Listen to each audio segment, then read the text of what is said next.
Good morning guys! Ngayon magluluto tayo ng ginisang sitaw at kalabasa.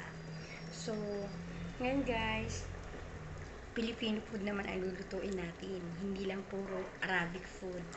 Siyempre, nandito tayo ngayon sa Pilipinas, kaya Filipino food ang ating lulutuin naman. Okay guys, let's go! Papakita ko sa iyo yung ating ingredients. Ganyan lang kasimple. Magluto ng ginisang sitaw at kalabasa.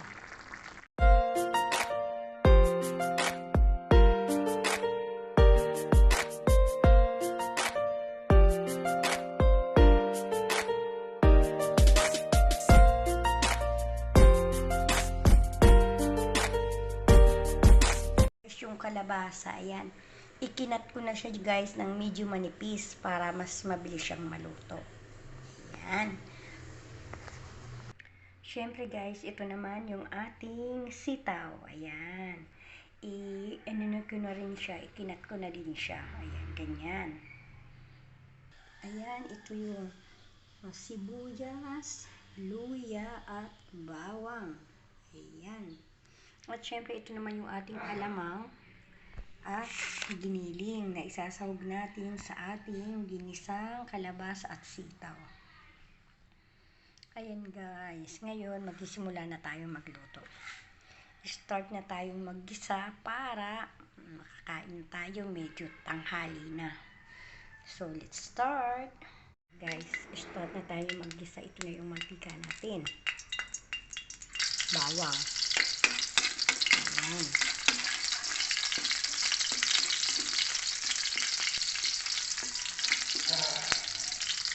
Ating sibuyas.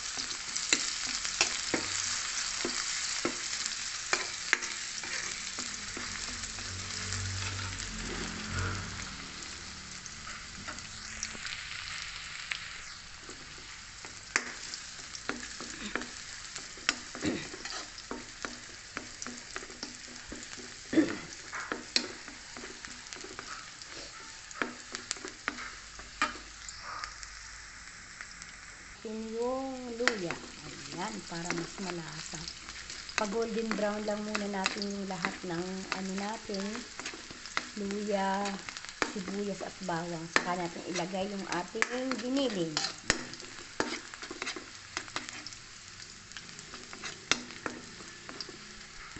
Ayan, antayin lang natin mag golden brown.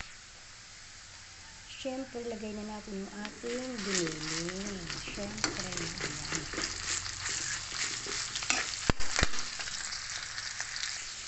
Ayan. Siyempre, lagyan natin ng konting tubig para medyo lumambot yung ating giniling.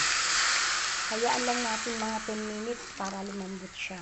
Saka natin ilalagay yung ating gulay, kalabasa at sitaw. Hayaan lang muna natin yan guys. Lagyan natin ng paminta. Ayan, lagyan natin ng paminta. Siyempre, konting. Habang pinapalambot natin yung giniling guys, isasabay ko na yung sitaw kasi medyo need time siya.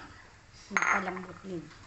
Unahin natin yung sitaw. Habang pinapalambot natin yan, sabay na sila nung giniling na lumambot. Ayan.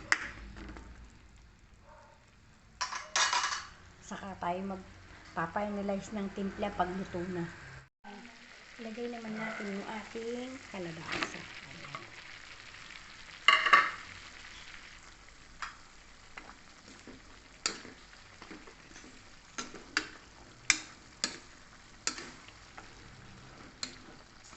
Dumidala sa mga kawali. Yan, palambutin natin yung kalabasa. At syempre, maglalagay na tayo nitong bagoong natin. Itong alamang natin. May bagoong at saka alamang. Ayan. Para pantimpi natin. Ayan, dagdagan pa natin para mas malasa. Ayan. Antayin lang natin ito guys, lumambot yung ating kalabasa. Tapos na. Templado na siya. Okay naman na yung lasa. So, pag lumambot na, off na natin yung fire. Okay na yan guys. Para makakain na tayo. Ganyan lang kasimple. Magluto ng ginisang sitaw at kalabasa.